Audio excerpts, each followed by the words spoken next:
Commander Lee Hyan stood in the center of the bridge, his hands clasped behind his back as he watched the massive holographic display flicker to life. The bridge of the new Sol was silent, except for the soft hum of computers and the quiet breathing of his crew. Everyone knew what this call meant. After 50 years of requests, rejections, and humiliation, the Galactic Council was finally ready to give humanity an answer. The hologram stabilized, revealing the ornate chamber of the Galactic Council. Dozens of alien species sat in their powering seats, looking down at the human delegation like adults addressing unruly children. At the center sat Chancellor Zixter, a tall creature with pale blue skin and 4 arms, each ending in delicate fingers that he drummed impatiently against his ceremonial desk. "Humans of Earth," Zexter began, his voice carrying the tone of someone granting a great favor. "The Galactic Council has reached a decision regarding your persistent requests for membership." Dr. Park Minji shifted uncomfortably in her seat. As humanity's chief xenobiologist, she had spent 20 years studying these species, learning their cultures, their languages, their customs. She had hoped this knowledge would help bridge the gap between humans and the galactic community.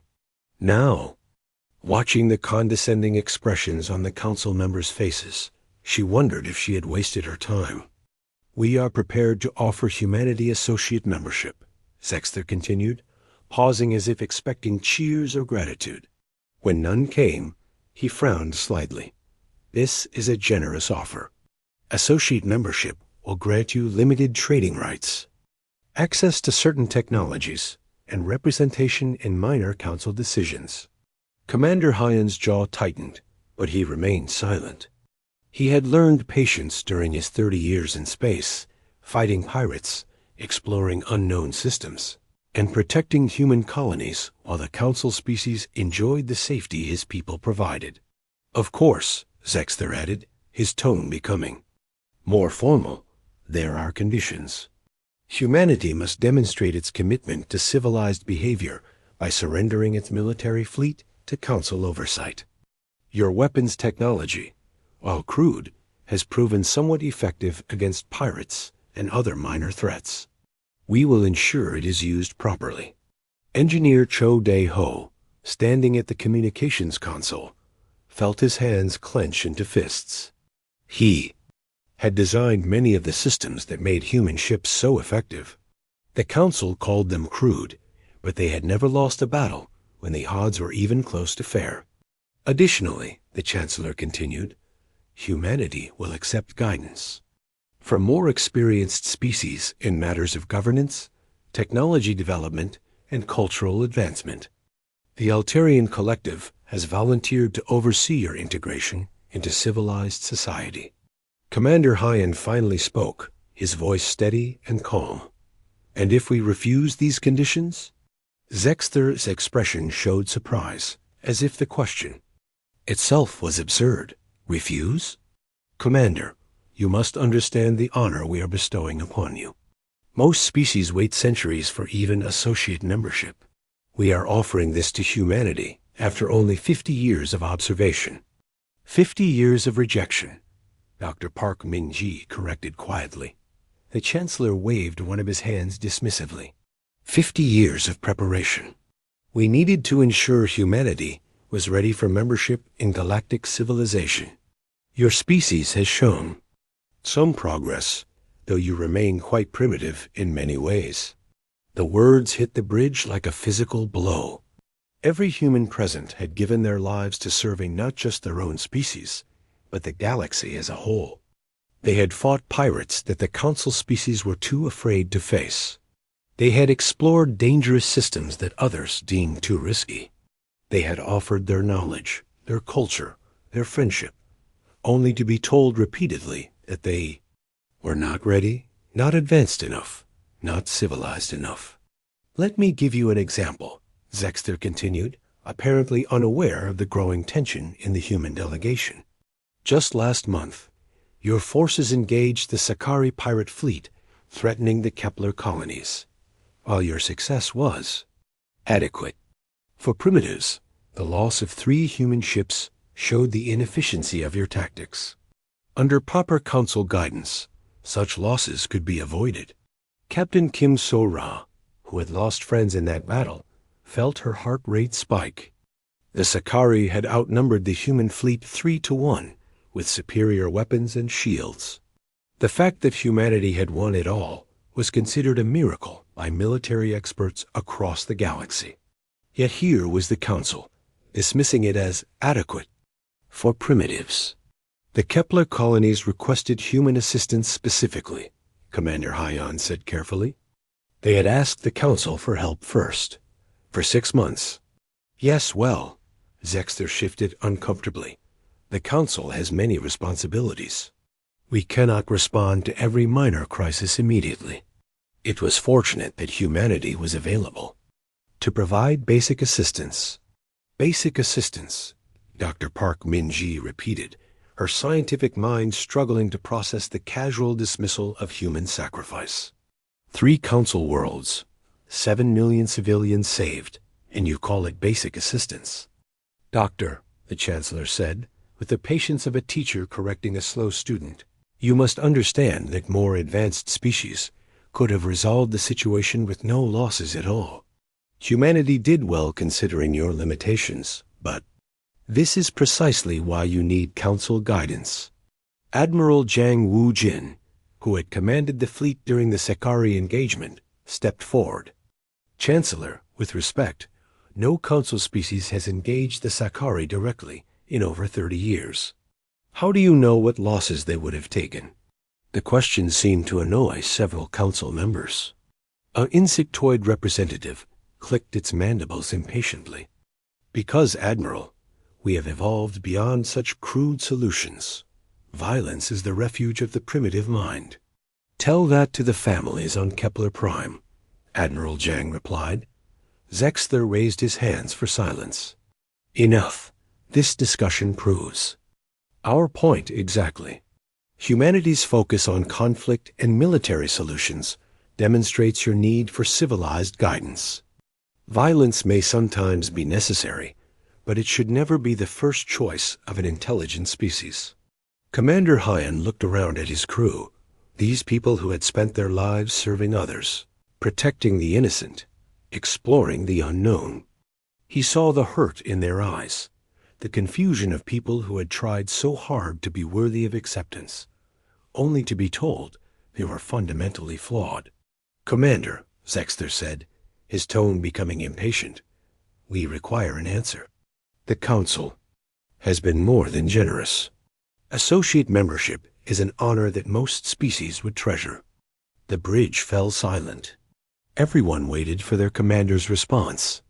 In that moment, Li Hyan thought about all the years of trying to prove humanity's worth, all the battles fought to protect others, all the knowledge shared freely, all the friendship offered and rejected, all the times they had been told to wait, to improve, to prove themselves worthy of a community that seemed determined to keep them out. He thought about the human colonies scattered across the galaxy, people who had left Earth to build new lives among the stars.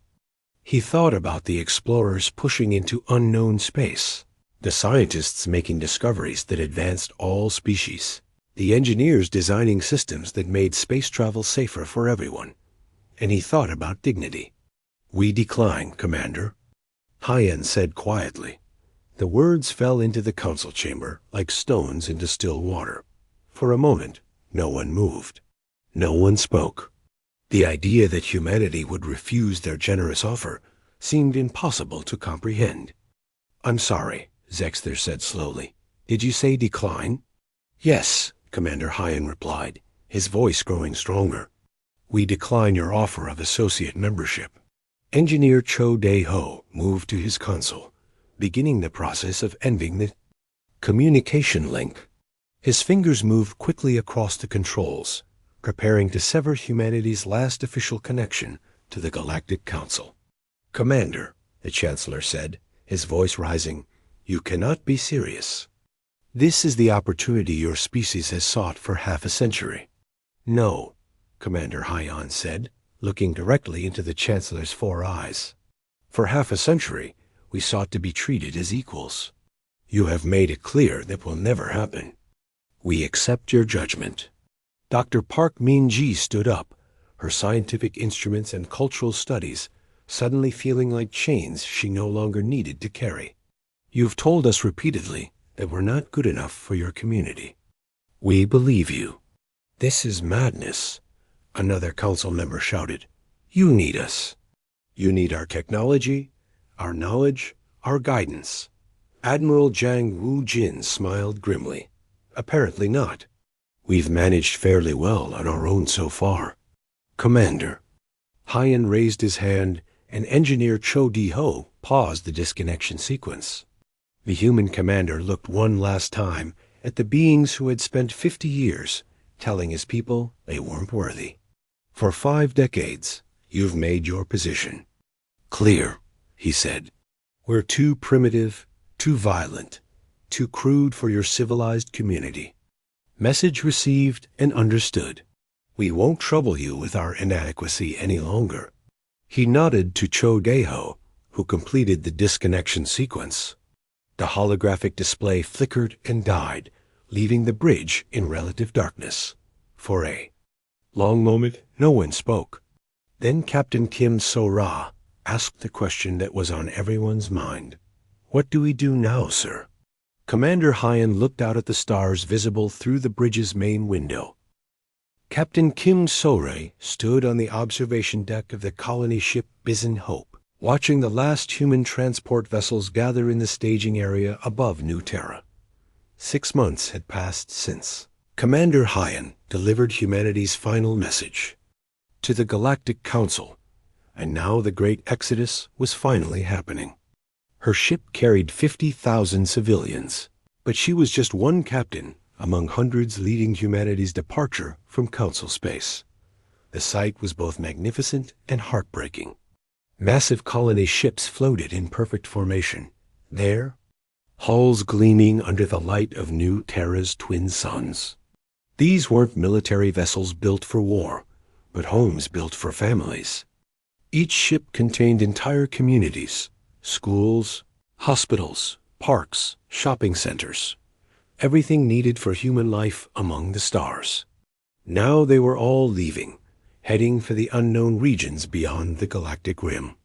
Captain called her first. Officer, Lieutenant Park Jin-ho, from the bridge communicator. Admiral Zhang is requesting all ship commanders join the final briefing. Kim So-ra took one last look at New Terra below. The planet had been humanity's first successful colony outside Earth's solar system. For 40 years, humans had built cities. Here, raised families, created art and music and literature. Now the cities stood empty, their lights turned off, their streets silent.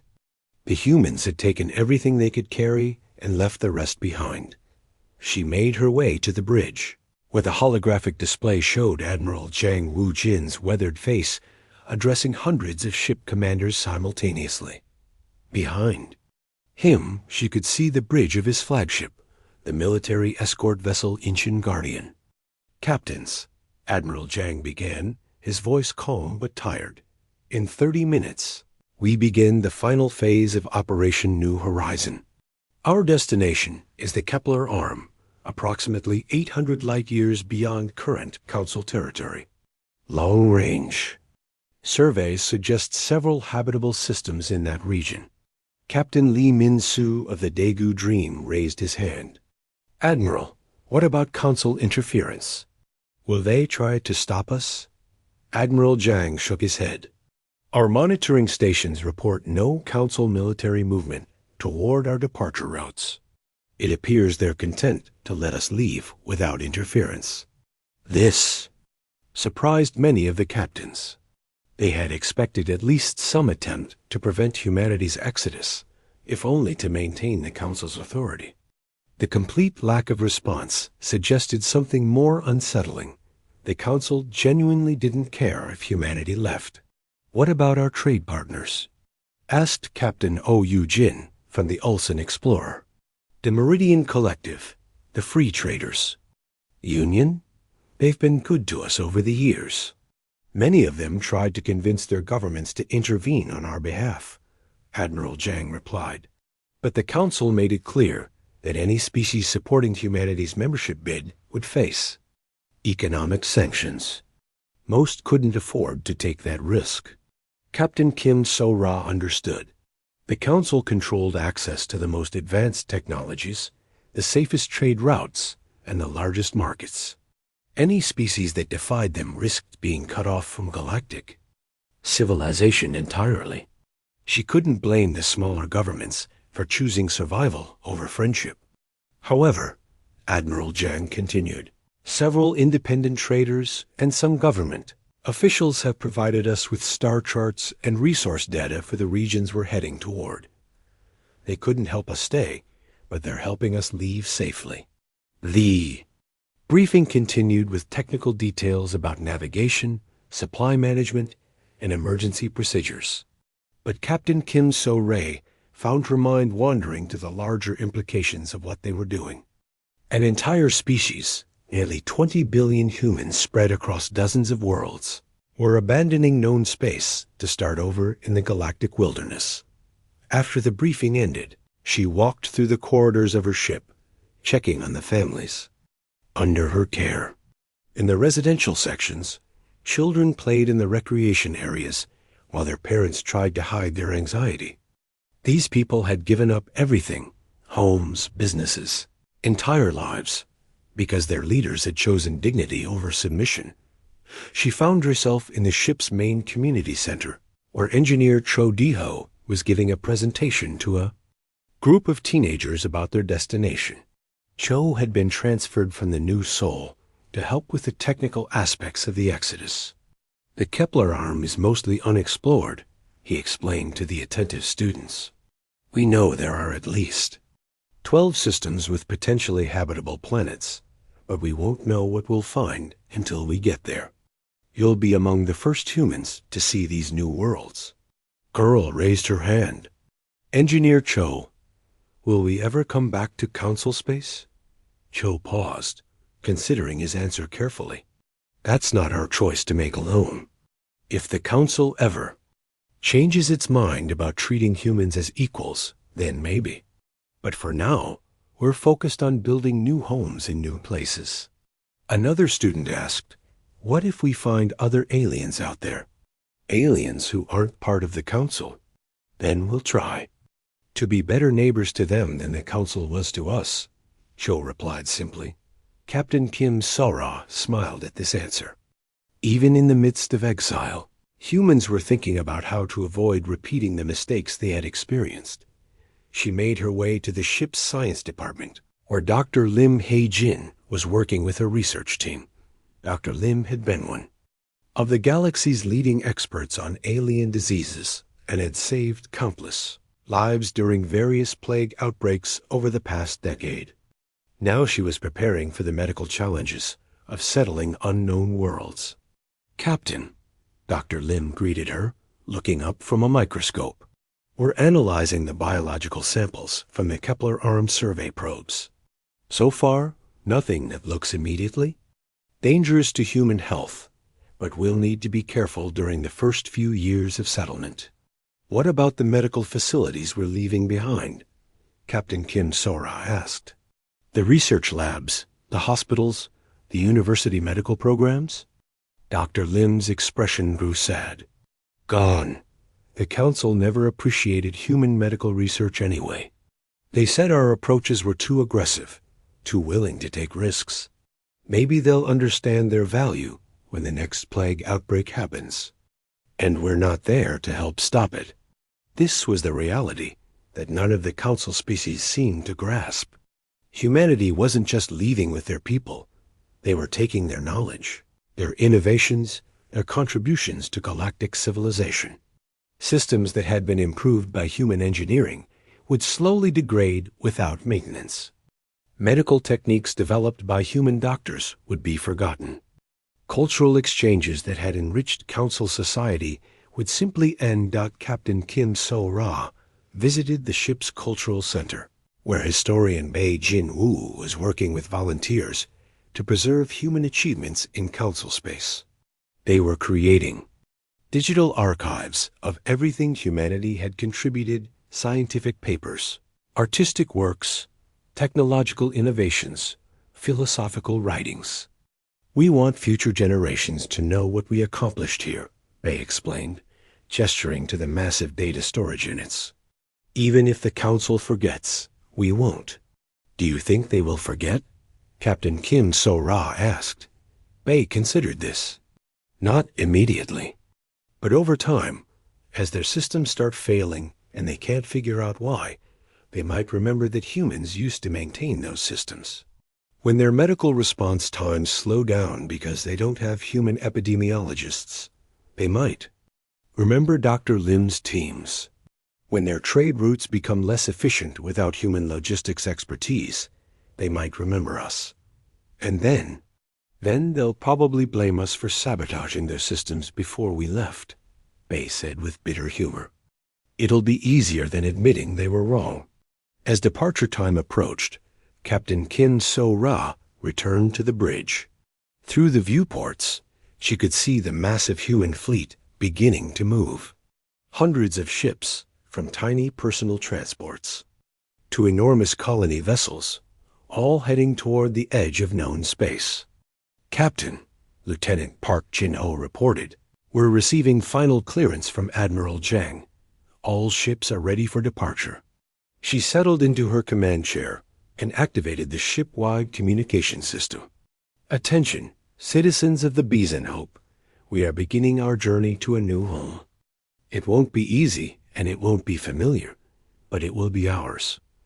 We leave council space not in anger, but in hope.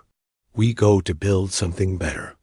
The fleet began to move, slowly at first, then with increasing speed as the ships engaged their sake. Faster than light drives. Captain Kim So-ra watched the council space stations and planets fade away on her display screens. Some of the children pressed their faces to observation windows, watching the only home they had ever known disappear behind them.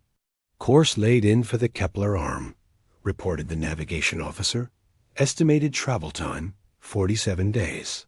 Take U.S. home," Captain Kim So-ra said quietly as the human fleet disappeared into the vastness of space. Automated monitoring stations throughout council territory registered their departure. The data was filed in routine reports that few bothered to read. The council had more important matters to discuss than the exodus of a primitive species that had finally accepted its proper place in the galaxy. On the council homeworld, Chancellor Zexther reviewed the morning reports with satisfaction. The human problem had resolved itself without any need for military action or political complications. The primitives had recognized their limitations and removed themselves from civilized space. Trade Minister Bei Jin-woo had always been good with numbers. During his 20 years managing human commercial relationships in council space, he had tracked every credit, every contract, every economic connection between humanity and the galactic community. Now, sitting in his small office aboard the colony ship Gwangju Prosperity, he was watching those same numbers tell a story the council refused to believe. 2 years had passed since humanity disappeared beyond the galactic rim. 2 years of complete silence. No trade requests, no diplomatic messages, no communication of any kind. For the council, it was as if humanity had simply vanished from existence. For Bei Jin-woo, it was exactly what he had predicted would happen. His computer screen showed the latest economic reports from council space, transmitted by the few remaining independent news services. Supply chain failures were becoming common. Manufacturing delays plagued dozens of industries. Innovation had slowed to a crawl across multiple sectors. The council economists blamed everything except the obvious cause. Minister Bei called his assistant, stepping into the office. Captain Nam Tae-sum is requesting to speak with you. Something about the exploration data. Bei Jin-woo nodded and activated his communication system. Captain Nam appeared on the screen, his face showing the excitement of a man who had made an important discovery. Behind him, the bridge of his exploration vessel Mokpo Pioneer hummed with activity.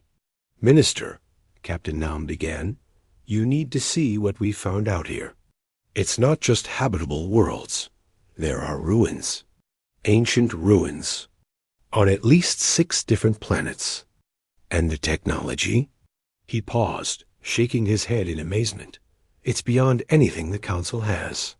This was the kind of news that would have once been shared immediately with the galactic community. Human explorers had always been generous, with their discoveries believing that knowledge belonged to everyone. But those days were over. "Have you informed Admiral Zhang?" Bei asked. "Yes, sir. He's calling an emergency meeting of the colonial leadership. But there's something else. The ruins aren't empty. We found data cores, still functional, after who knows how many thousands of years. The information they contain ... Captain Nam's voice grew serious. "Minister, there's something coming. Something that destroyed the civilization that built these ruins." Before Bei could respond, his communication system chimed with an urgent priority message. The sender was Dr. Lim Hae-jin, humanity's former chief epidemiologist, now working with the Colonial Medical Services. "Minister Bei," Dr. Lim's voice was tight with concern, "I need to speak with you about the situation in Council space. Are you monitoring their medical emergency broadcasts?" Bei Jin-woo quickly switched his display to show the Council's public health channels.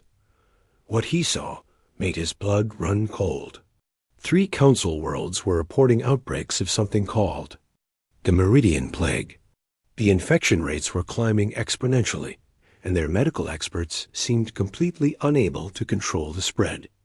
"Doctor," he said slowly, "this looks like the Kepler strain from 8 years ago."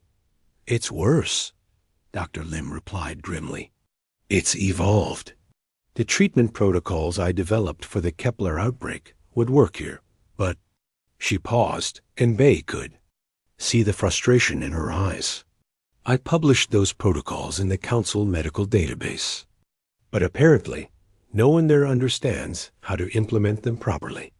This was the reality that Trade Minister Bei had tried to warn the Council about before humanity's departure. Human expertise wasn't just numbers in a database or procedures in a manual. It was people who understood how to apply knowledge, how to adapt solutions to new problems, how to think creatively when standard approaches failed. "Are they requesting help?" Bei asked, though he suspected he already knew the answer. "No," Dr. Lim confirmed. "No communication at all. Their pride won't let them admit they need the help of primitives." Bei Jin-woo ended the call and returned to his economic reports. The pattern was becoming clear. Without human innovation driving technological advancement, Council civilization was beginning to stagnate. Worse, they were losing the ability to solve problems that had once been routine. His computer chimed with a new message. The sender's identity made him pause. It was from the Meridian Collective, one of the few non-council governments that had maintained friendly relations with humanity. The message was brief but shocking. "Honored Minister Bei, our government wishes to inquire if humanity would consider limited trade relations. Our analysis suggests mutual benefit. We understand if you decline. Respectfully, Trade Delegate Vossither." It was the first official communication from any galactic government since humanity's departure. The fact that it came from the Meridians was significant. They had always been independent thinkers, often clashing with council policies. Bei Jin-woo forwarded the message to President Yoon Ji-hai, along with his analysis of the situation. Within hours, he received a response requesting his presence at an emergency meeting of the colonial leadership. The meeting took place in the main conference room of the administrative station It served as humanity's temporary capital in the Kepler Arm. President Yoon sat at the head of the table, flanked by Admiral Zhang, Dr. Lim, Captain Nam, and several other key leaders. Minister Bei, President Yoon began, your economic projections are proving accurate. The Council is experiencing exactly the kind of systemic failures you predicted. The question is, what do we do about it? Nothing, said General Ru Jae-hyuk. Firmly, the former Council liaison officer had become one of humanity's most vocal advocates for complete separation. They made their choice. We made ours. Let them solve their own problems. Dr. Lim shifted uncomfortably. General, with respect, people are dying from this plague. I have the knowledge to help them. Doesn't that create a moral obligation? Where was their moral obligation when they called us primitives? General Ru shot back. When they refused our membership applications year after year? When they demanded we surrender our military fleet as the price of being treated like servants? Admiral. Chang raised his hand for silence. The question isn't about revenge. It's about who we want to be as a people. Do we help those who rejected us, or do we focus on building our own future? Captain Nam cleared his throat. There's something else to consider. The ruins we found, the data cores, they contain warnings. This isn't the first time a galactic civilization has faced extinction. There's a pattern that repeats every few 1,000 years. He activated a holographic display showing star charts marked with red zones. Based on the ancient records, something is coming from beyond the galactic edge. The previous civilizations called it the Silence. It appears every 3,000 to 4,000 years, systematically consuming everything in its path. The room fell quiet as the implications sank in. President Yoon studied the display carefully. How long do we have? According to the pattern, less than 5 years before it reaches the outer council worlds, Captain Nam replied. Maybe 10 years before it gets to us. Do the council know about this? Dr. Lim asked. No, Admiral Zhang said grimly. And based on what we've learned from the ancient data, they're completely unprepared. Their technology, their military doctrine, their entire civilization is built around the assumption that the biggest threats they face are pirates and trade disputes. Trade Minister Bei pulled up his economic models. Even if we warned them, they lack the industrial capacity to mount an effective defense. Over the past 2 years, their manufacturing capabilities have declined by 15%. Their research and development programs have slowed dramatically. They're not the same civilization they were when we left. Because we took our expertise with us, Dr. Lim said quietly. Because they drove us away, General Ru corrected. President Yoon stood up and walked to the viewport, looking out at the stars of their new home. So we have a choice. We can warn the Council about a threat they're not prepared to face, hoping they'll believe us and work with us. Or we can prepare our own defenses and let them face the consequences of their decisions. There's a third option, Captain Nam said. We continue exploring, learning from the ancient ruins, building our strength. If the Council falls to this threat, we'll be ready to face it ourselves. If they somehow survive, maybe they'll have learned something about the value of cooperation. Minister Bei reviewed his data one more time. There's something else to consider. The Meridian Collective isn't the only government starting to question Council leadership. Economic pressures are creating political instability. Some species are beginning to wonder if the Council's rejection of humanity was a mistake. Let them wonder, General Ru said. Wondering isn't the same as action. When they were voting on our membership applications, none of them spoke up for us. Dr. Lim looked around the table. What about our humanity? If we have the power to save lives, and we choose not to, how are we different from them? We're different because we were the ones seeking friendship and cooperation, Admiral Zhang replied. They were the ones who chose isolation and superiority. The difference is that we wanted to build something together. They wanted to maintain their privileged position. President Yoon returned to her seat. For now, we focus on our own survival and development. We continue exploring, learning from the ancient ruins and building our new civilization. President Yoon Ji-hai stood in the observation deck of the new capital station above Kepler Prime, watching human construction ships build the orbital defense platforms that would protect their first major colony. 3 years had passed since humanity's departure from Council space, and their new civilization was taking shape faster than anyone had expected. The ancient ruins had provided technology that accelerated their development by decades, maybe centuries. Her aide approached with a priority message tablet. Madam President, we're receiving a communication from the Galactic Council. It's marked as urgent diplomatic correspondence. Yoon took the tablet and read the message header. For 3 years, the Council had maintained complete silence, treating humanity's exodus as if it had never happened. Now they wanted to re-establish diplomatic relations and were offering humanity provisional full membership in the galactic community. She almost deleted the message without reading it, but something made her pause. The timing was suspicious. Her intelligence reports indicated growing instability throughout Council space. Economic problems were getting worse, not better. Several member species were openly questioning Council leadership for the first time in centuries. Schedule a meeting with the Leadership Council, she told her aide. Include everyone. Military, science, economics, exploration. I want all perspectives.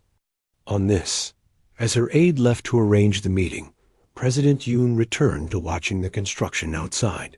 The defense platforms being built weren't just human technology. They incorporated innovations learned from the ancient ruins, creating defensive capabilities that surpassed anything in Council space. The question was whether they would be enough. Fleet Admiral Kao Sung-min had been studying the ancient records for months, trying to understand the threat they called the Silence. His analysis was disturbing. The approaching force wasn't just another alien empire or aggressive species. It was something that had systematically destroyed every galactic civilization it encountered, leaving nothing behind but empty worlds and warnings carved in stone. Admiral, his intelligence officer reported, long-range sensors are detecting disturbances in the Outer Rim territories. The energy signatures match what the ancient records describe as early signs of Silence activity. Ko pulled up the sensor. Data on his main display. Strange gravitational anomalies were appearing in previously empty space, lasting for hours before disappearing without explanation. Ships that investigated these areas simply vanished, leaving no trace behind. How long before they reach Council space? He asked. Based on the pattern of disturbances, approximately 18 months to the outer Council worlds. Maybe 2 years to reach their core systems. The Admiral felt a chill run down his spine. 2 years was barely enough time to mount any kind of defense, even if the Council had the technology and unity to do so. From what he was hearing through unofficial channels, they had neither. Dr. Shin Bo Young led humanity's ethics committee, and she was deeply troubled by the situation developing in Council space. Her monitoring of their public communications showed a civilization in crisis. The Meridian Plague had been contained, but only after killing over 2 million beings across 5 worlds. Economic instability was causing civil unrest on dozens of planets. Several member species were threatening to withdraw from the Council entirely.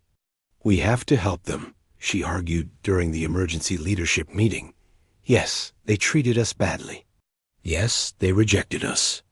But we're talking about the potential extinction of entire species. How can we stand by and watch that happen? General Ryu Jae-hyuk disagreed strongly. Doctor, you're thinking like the victim of abuse who keeps going back to their abuser. The Council had 50 years to treat us with respect. They chose superiority and arrogance instead. Now they're facing the consequences of their decisions. But General, Dr. Shin pressed, we're not talking about punishing the Council leadership. We're talking about billions of innocent people who will die if this silence reaches them. And what about our people? General Ru shot back. Every resource we spend helping the Council is a resource we don't spend protecting ourselves. The ancient records are clear. This threat has destroyed civilizations far more advanced than the Council. We need every advantage we can get. Admiral Ko accessed his latest intelligence reports. There's something else to consider. The Council's first response to the Outer Rim disturbances was to send a diplomatic mission to the affected areas. There, trying to negotiate with the silence, the room fell silent. President Yoon rubbed her forehead, feeling the weight of impossible decisions. Please tell me you're joking. I wish I was, Admiral Ko replied. They've dispatched 3 separate diplomatic vessels to investigate the gravitational anomalies. All 3 ships have disappeared without sending any final transmissions. Trade Minister Bay pulled up his economic analysis. It gets worse. The Council's response to losing those ships was to authorize the construction of a peaceful contact fleet designed for diplomatic first contact with unknown species. They're treating the silence like a new civilization they can negotiate with, while their own civilization falls apart around them, General Ru observed. Industrial production is down 30% from when we left. Military preparedness is at historic lows. They couldn't fight off a well-organized pirate fleet, let alone something that destroyed the precursor civilizations. Captain Nam Tae-sung, who had spent months studying the ancient ruins, activated a holographic display showing the artifacts they had discovered. According to the records, every previous civilization tried negotiation first. The silence doesn't communicate in any way we understand. It simply consumes everything organic it encounters and moves on. Dr. Shin looked at the display, showing planets stripped of all life. Then we have to warn them. Even if they won't listen to us, we have to try. We did try, President Yoon said quietly. For 50 years, we tried to work with them, to share knowledge, to build cooperative relationships. They rejected every attempt. Now you want us to risk our own survival, to save people who considered us too primitive to deserve their respect? The debate continued for hours, with valid arguments on all sides. Finally, President Yoon called for a recess to allow everyone to consider their positions. During the break, she received an urgent message from Captain Lee Dongmin, commanding a long-range reconnaissance mission near the Council border. His ship had intercepted Council military communications, and what they revealed changed everything. Madam President, Captain Lee reported via secure transmission, the silence has reached the outer Council territories. The Altarian colonies are under attack. Based on the military chatter, they're losing badly. The Council fleet is retreating. On all fronts, President Yoon felt her heart sink. The Altarians had been among the most vocal opponents of human membership in the Council. They had consistently voted against every human application, claiming that humanity's aggressive nature made them unsuitable for civilized society. Now those same Altarians were dying while their civilized Council allies retreated in panic. What's the Council's response? She asked. They're requesting emergency sessions to discuss appropriate diplomatic protocols for the situation. Captain Lee replied with disbelief in his voice. Madam President, entire colonies are being consumed, and they're still talking about diplomatic solutions. When the leadership meeting reconvened, President Yoon shared this new intelligence. A room erupted in shocked discussion. Even General Ru seemed stunned by the Council's inability to grasp the reality of their situation. They're going to get everyone killed, Admiral Ko said flatly. Not just themselves, but every species in their territory. This is what happens when you prioritize politics over reality for so long that you lose the ability to recognize genuine threats. Dr. Shin looked pale. How long before the silence reaches the core council worlds? 6 months, maybe less, Captain Nam replied after consulting his analysis. And based on what we're seeing, the council's defensive capabilities are essentially worthless against this threat. President Yoon stood up and walked to the viewport, looking out at the human ships and stations that represented their new beginning. In the distance, she could see the massive construction projects that were building humanity's defenses against the approaching threat. We need to make a decision, she said finally. Do we reach out to the council one more time, or do we focus entirely on our own survival? What would we offer them? Trade Minister Bay asked. They already rejected our help when they thought. They were strong. Now that they're desperate, they'll probably demand that we save them while still treating us as inferiors. There's another factor, Admiral Ko added grimly. If we reveal our defensive capabilities to the Council, we risk having that information fall into the wrong hands. If the silence can absorb and use the knowledge of the civilizations it consumes, showing our technology to the Council might be giving it directly to our enemy. The weight of the decision was crushing. Help their former oppressors and risk their own survival, or focus on protecting themselves while entire civilizations died. President Yoon made her choice. We continue building our defenses. We continue preparing for the arrival of the silence in our territory.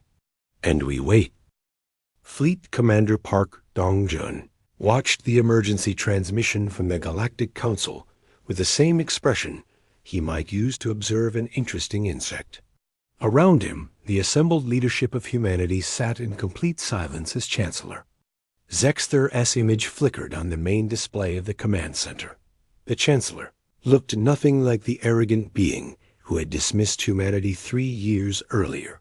His pale blue skin had turned almost gray with stress, and his 4 hands shook as he spoke. Behind him, the council chamber showed clear signs of panic. Empty seats where representatives had fled, damaged walls from recent attacks, and the constant flicker of emergency lighting. Humans of the Kepler arm, Zexther began, his voice breaking with desperation. The Galactic Council formally requests immediate assistance in defending against the threat known as the Silence. We are prepared to offer full membership with complete voting rights, unrestricted access to all council technologies, and territorial concessions, including the Altarian systems. President Yoon Ji-hai sat forward in her chair, but her expression remained neutral. The offer was everything humanity had asked for 3 years ago, and more. The Altarian systems alone were worth more than all of humanity's former colonies combined. Furthermore, the Chancellor continued, sweat visible on his forehead, the Council acknowledges that human military doctrine and technological innovation may be superior to our own in dealing with this crisis. We are prepared to place all Council military forces under human command for the duration of the emergency. General Ru Jae-hyuk almost smiled at this admission. The same beings who had called human military thinking crude and primitive were now begging for human leadership to save them. The Council also offers immediate access to our most advanced manufacturing facilities, our research databases, and our entire diplomatic network. Zexther went on, his desperation becoming more obvious with each word. We recognize that humanity deserves equal treatment and full partnership in galactic civilization. Dr. Shin Bo-young felt a flicker of sympathy for the terrified Chancellor, but it was quickly overwhelmed by the memory of 50 years of rejection and condescension. This wasn't recognition of humanity's worth, it was panic. We await your response, Zexther concluded, his image flickering as another explosion shook the council chambers somewhere in the background. Please hurry, we don't have much time. The transmission ended, leaving the human leadership in silence. Finally, Admiral Ko Sung-min spoke. They're offering us everything they refused to give us when we asked politely. Because they're dying. Trade Minister Bay observed coldly. This isn't recognition of our value. It's the desperation of a drowning man grabbing for anything that might save him. Fleet Commander Park accessed his latest intelligence reports. According to our monitoring stations, the silence has consumed 7 council worlds in the past month. Their military forces have suffered 90% casualties in every engagement. The few ships that escape report that standard council weapons have no effect on silence technology. Captain Nam Tae-sung consulted his analysis of the ancient records. The previous civilizations went through the same pattern. First denial, then attempted negotiation, then panic, then desperate alliances with anyone who might help. It never worked. Because by the time they recognized the threat, it was too late, Dr. Shin said quietly. The question is it too late now? President Yoon stood up and walked to the display, showing the current tactical situation. Red zones marked the areas under silence control, expanding steadily toward the Council's core worlds. At the current rate of advance, the Council capital would fall within 2 months. Admiral Ko, she said, what's the status of our own defenses? Orbital platforms around all major colonies are operational, Admiral Ko replied. The defense fleet is at full readiness, and our ships are equipped with weapons based on the ancient technology. We can't stop the silence completely, but we might be able to slow them down enough to evacuate our civilian population if necessary, and if we commit our forces to helping the Council? Admiral Ko's expression grew grim. We'd be fighting a retreating action across dozens of systems, trying to defend populations and infrastructure we don't control, with supply lines that could be cut at any moment. Even if we won, our losses would be catastrophic. Fleet Commander Park brought up the communication system. Madam President, we're receiving additional messages from individual council species. The Meridians, the Tuckerons, even some Altarian survivor groups. They're bypassing the council leadership and appealing directly to us. Let me hear one of them. President Yoon said. The display showed a young Meridian female, her chitinous features marked by exhaustion and fear. Humans, this is Captain Veltara of the refugee ship Distant Hope. I speak for 10,000 survivors from the Meridian colonies. We know we have no right to ask for your help after how the council treated you, but please, we have children. Here, families. We're not asking you to fight for the council. We're asking you to help innocent people who are going to die. Dr. Shin wiped tears from her eyes. That's what this comes down to, isn't it? Not the council, not politics, not revenge. Just people who need help. People whose governments spent 50 years telling us we weren't good enough to help them. General Ru reminded her. Now they want us to risk everything to save them from a threat they were too arrogant to prepare for. President Yoon returned to her seat and looked around the room at the faces of humanity's leaders. These were people who had given up everything to build something new, something better than what they had left behind. The question was whether that something better included showing mercy to those who had shown them none. There's another factor to consider, Admiral Ko said quietly. If the Council falls completely, the Silence will have access to all their technology, all their databases, all their knowledge of galactic civilization. That information could make them even more dangerous when they eventually reach our territory. So, we're damned if we help and damned if we don't, Trade Minister Bay observed. President Yoon made her decision. She activated the communication system and looked directly into the camera that would carry her words back to the Council. Chancellor Zexter, she began, her voice calm and measured. Thank you for your message. The human leadership has considered your request for assistance. In the council chambers, what remained of the galactic government held its breath. For 50 years, President Yoon continued, humanity sought membership in your community. We offered our knowledge, our friendship, our cooperation. We asked to be treated as equals among the stars. Your response was consistent and clear. We were not good enough, not advanced enough, not civilized enough for your community. Chancellor Zexter's face showed growing horror as he realized where this was heading. We heard your judgment, President Yoon said. We accepted it. We left your space and built our own civilization based on the principles you told us we lacked. Cooperation instead of hierarchy, merit instead of privilege, mutual respect instead of condescension.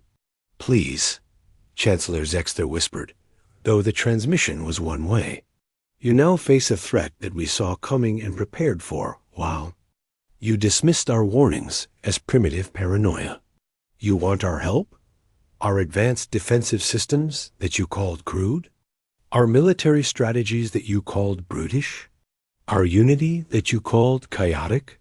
President Yoon paused, letting the weight of her words settle. The time for that help was when we asked to stand beside you as equals. You chose to look down on us from your superior heights instead. We respected your choice then. Respect ours now. Humanity is done with the Galactic Council.